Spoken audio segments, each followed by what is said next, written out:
The USS Nevada. The 583-foot-long super dreadnought battleship, the USS Nevada, was hailed by the New York Times as the greatest battleship afloat when she entered service in 1916. Both the Nevada and her sister ship, the USS Oklahoma, were the most heavily armored U.S. Navy vessels at the time. They were also the first to use oil as their primary fuel. Boasting massive 14-inch guns that were capable of firing 1,500-pound shells at distances of up to 30 miles, the Nevada represented a new era of dreadnought technology, and she'd live up to her alleged capabilities throughout her decades-long career, earning her the nickname of the Invincible Nevada. The vessel was equipped with what was known as an all-or-now armoring system, which involves heavily arming the most vulnerable parts of a ship while leaving other areas completely without armor. World War I service. After the United States entered World War I in 1917, the Nevada-class ships and the Florida-class USS Utah operated out of Ireland as convoy escorts. Nicknamed the Bantry Bay Squadron, they protected merchant vessels from falling victim to German ships. The Nevada didn't see any combat during this first round of wartime service, but she did get the honor of being among 10 battleships that escorted then-President Woodrow Wilson during the last day of his voyage aboard the SS George Washington to Brest, France for the Paris Peace Conference. The 10 ships set sail for the United States the very next day, and less than 2 weeks later they arrived in New York, where they were greeted with parades and celebration. The Interwar period. Between the First and Second World Wars, the Nevada served both in the Atlantic and Pacific fleets of the U.S. Navy. In 1921, the ship traveled to Peru for the centennial exposition of the country's independence.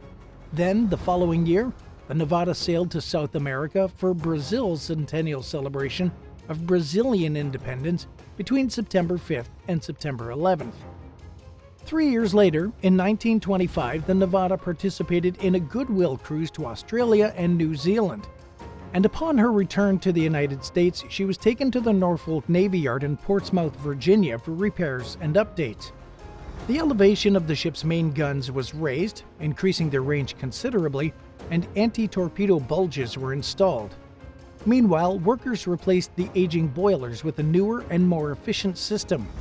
Multiple guns were added, and the existing weaponry was modernized. When the overhaul was finally finished in 1930, the Nevada was assigned to the Pacific Fleet, where she'd remain for the next 11 years. Pearl Harbor. On the morning of December 6, 1941, Imperial Japanese forces attacked the U.S. military base at Pearl Harbor, solidifying America's decision to officially enter World War II. The entire Pacific Fleet was in port when the attack occurred. Just as the Nevada's crew was about to open fire on the Japanese aircraft above, an 18-inch torpedo struck the ship. The Nevada was nevertheless the only ship in the port to get underway in response to the attack.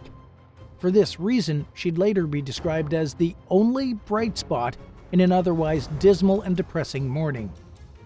Anti-aircraft gunners shot down 4 enemy planes during the first wave of the attack, including the aircraft that had torpedoed the ship. And as the vessel began to take on water and list from the torpedo damage, crew members flooded the other side of the ship to balance her out. During the second wave of the attack, the Nevada was a prime target for Japanese dive bombers. Their apparent goal was to sink the Nevada, presumably for the purpose of blocking the harbor. The Japanese dropped at least 6 more bombs on the ship, including one that struck near the gas tank, causing intense fires to erupt on board. Knowing it was only a matter of time before the Nevada sank, the captain grounded her on a coral ledge off the west side of Ford Island. Meanwhile, crew members managed to shoot down 3 more Japanese planes. The raging fires aboard the ship made it impossible to contain the flooding.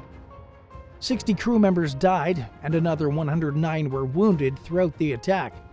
And while the Nevada was more or less destroyed, the U.S. needed all the ships it could get as the country prepared to deploy troops overseas en masse. but the decision was eventually made to remove the Nevada from the water and perform the extensive repairs that it needed in order to become functional again. A2.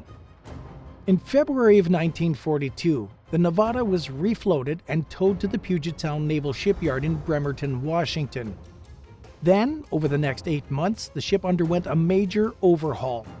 After undergoing repairs and modernization, she sailed to Alaska, where the Japanese had occupied the Aleutian Islands of Attu and Kiska. Given the often dismal weather conditions and the isolated nature of these small volcanic landmasses, it's hard to see what purpose they could possibly serve for an invading military force.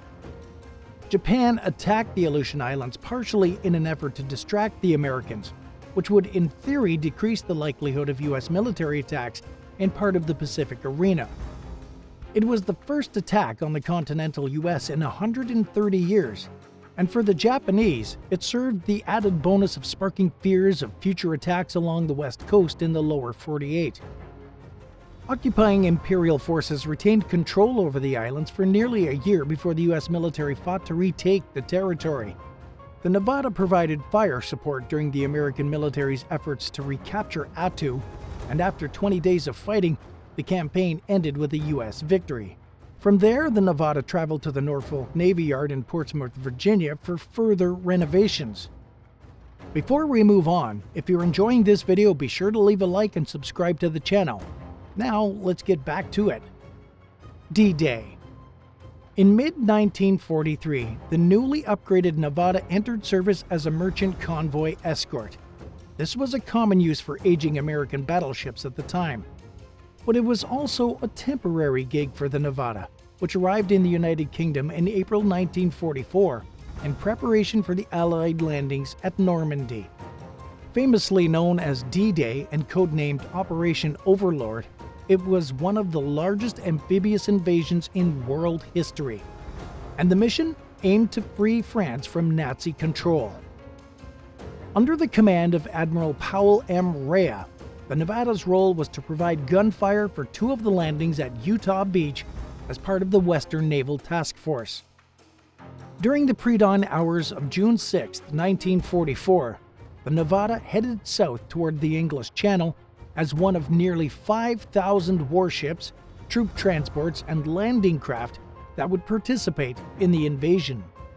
One of the Nevada's most important tasks was to destroy a 12-foot seawall along with 110 German artillery pieces. Completing these objectives was necessary in order for the Allied soldiers to survive the initial landing and move inland. From 4.6 miles away, the ship's crew began blasting at the seawall and other targets with the help of airborne spotters, who provided the sailors with precise shooting instructions. On the first day alone, the Nevada fired nearly 400 1,500-pound shells from its main battery guns, as well as nearly 2,700 ammunition rounds. Throughout the second day, the Nevada destroyed several pieces of German artillery and broke up a formation of enemy troops who were attempting to close in on Allied paratroopers. And the next day, the ship broke up a blockade consisting of 90 Axis-controlled tanks and several dozen trucks. About a week later, the Nevada received orders to bombard the German-occupied port of Cherbourg. The Nazis fired back, and the ship fired more than 1,200 shells from its main guns, along with over 3,500 smaller rounds. And remarkably, the Nevada wasn't struck during the exchange of gunfire. After the storming of Normandy, the Nevada and a large number of other Allied ships traveled to the Mediterranean for a planned invasion of southern France. Initially known as Operation Anvil and later called Operation Dragoon, the mission was to be carried out in a similar fashion to the D-Day landings. Due to the strength of the armor, guns, and fortifications that the Allies expected to encounter, the Nevada's crew arrived with orders to level the fortress that sat along the shoreline of Toulon. During the invasion, the Nevada duked it out with the captured French ship Strasbourg in a long-range artillery battle. She also delivered decisive blows to the fortress as well as enemy artillery and multiple German gun batteries. After Toulon fell to the Allies, the Nevada began the transatlantic journey back to the United States to undergo a maintenance overhaul. The Pacific Arena. In February 1945, the Nevada sailed into the waters off Iwo Jima with a 2,000-member crew in preparation for a planned invasion of the island. During the invasion, the ship's job was to provide fire support for the advancing Allied troops from roughly 1,800 feet offshore. Roughly 5 weeks later, in late March, the Nevada traveled to the waters off Okinawa, Japan, in anticipation of another planned invasion. Dubbed Operation Iceberg, it was World War II's largest amphibious operation, with a naval force of 1,500 ships and a 500,000-strong force of military members, each with their own specialized assigned role.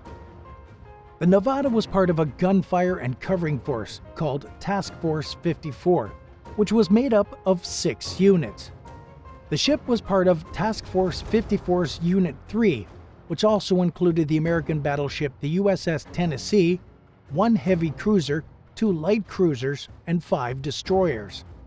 After entering the harbor under the cover of night, the Allies laid siege to Japanese airfields, shore defenses, supply stores, and the enemy troops themselves. The Nevada inflicted considerable damage on its targets, but the situation changed dramatically the next morning when 7 kamikaze fighters attacked the force. One of the planes crashed into the Nevada's main deck, killing 11 service members and injuring 49 others. The collision also knocked 2 turret guns and 20 anti-aircraft weapons out of place. Then, in late June, after roughly 12 weeks of fighting, the Allies officially seized control of Okinawa, and the Nevada and many other ships were sent to patrol the East China Sea for the remainder of the war. A few weeks after the bombing of Hiroshima and Nagasaki, the ship's crew finally received confirmation that the conflict was over and they'd soon be going home. Post-retirement. After returning to Pearl Harbor, the 32-and-a-half-year-old Nevada was deemed too outdated for continued service. All but 4 of the 23 American battleships that saw combat after Pearl Harbor were retired shortly after the war ended, including the Nevada. Over the next 20 years or so, most of the defunct ships were sold for scrap or donated as museum ships. Others were relocated to the waters off Bikini Atoll in the Marshall Islands, where the U.S. military infamously carried out nuclear bomb tests over a 12-year period from 1946 to 1958. In preparation for a series of tests dubbed Operation Crossroads, the military organized a large fleet of inactive warships near the island. These vessels, including the Nevada, were used as targets during the experiment, which sought to test the effects of nuclear explosives on an enemy fleet.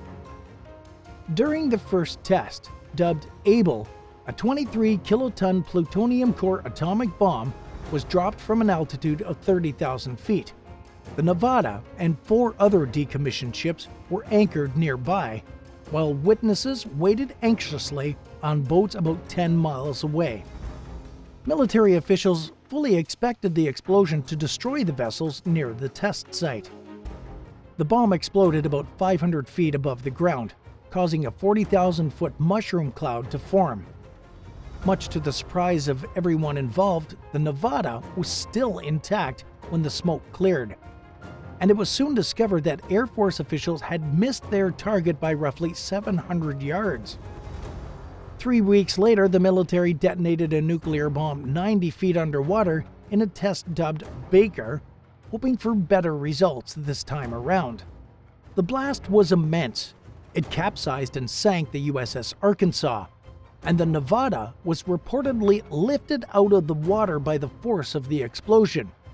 Yet once again, she remained fully intact. After these tests, the ship was too contaminated with radiation for anyone to board safely. So she was left anchored off Bikini Atoll for 3 months before being towed 250 miles to Kwajalein Atoll, where she remained for the next 2 years. In 1948, Navy officials decided to sink the Nevada as a target. They detonated several explosives which caused some damage but failed to sink the ship. Experimental missiles were dropped from airplanes, but they all missed the vessel. Commanders ordered the crews of several destroyers to open fire on the Nevada, which once again caused damage to the ship but failed to sink it. Even after being struck by dozens of rounds and multiple aerial rockets, the retired battleship continued to live up to her name as the Invincible Nevada. The fast battleship USS Iowa was summoned to the scene, where her crew fired multiple 2,000-pound armor-piercing rounds straight into the ship, and although she was heavily damaged by this point, the Nevada refused to go down. A hailstorm of armor-piercing shells from point-blank range came next, still with no success. 6 days later, though, a bomber aircraft dropped a torpedo on the Nevada, and finally it began to list, and less than a half an hour later, it slipped completely beneath the waves. It's likely safe to assume that the military was relieved to finally sink the Nevada after nearly a week of embarrassing failed attempts. But the unceremonious end to the ship's career was a more solemn experience for some of her former crew members, who reportedly cried after learning of her fate through news reports. The wreck. As mentioned previously, the military was glad to have the stubborn Nevada out of sight and therefore out of mind. And for this reason, the wreck's exact location was a mystery until 2020, when a team led by maritime archaeologist Dr. James Delgado located the submerged vessel roughly 75 miles southwest of Pearl Harbor. The wreck sits upside down on the dark ocean floor at a depth of roughly 15,400 feet and is accompanied by a nearby debris field containing the ship's turrets, which fell off the ship as she sank to her watery grave. Footage from the wreck site showed that the hull was still painted, with the number 36 visible on the vessel's stern. 4 tanks that went down with the vessel are also located in and around the wreck. Today, Nevada remains one of the most iconic warships in American history. In addition to being recognized for her wartime contributions, she's also remembered for being so well built that a barrage of bombs and gunfire failed to plunge her beneath the waves. Are there any other wartime ships you'd like us to dedicate a video to? Let us know what you think in the comments down below. And if you enjoyed this video, be sure to leave a like and subscribe to the channel. Thanks so much for watching, and we'll see you in the next one. Bye for now.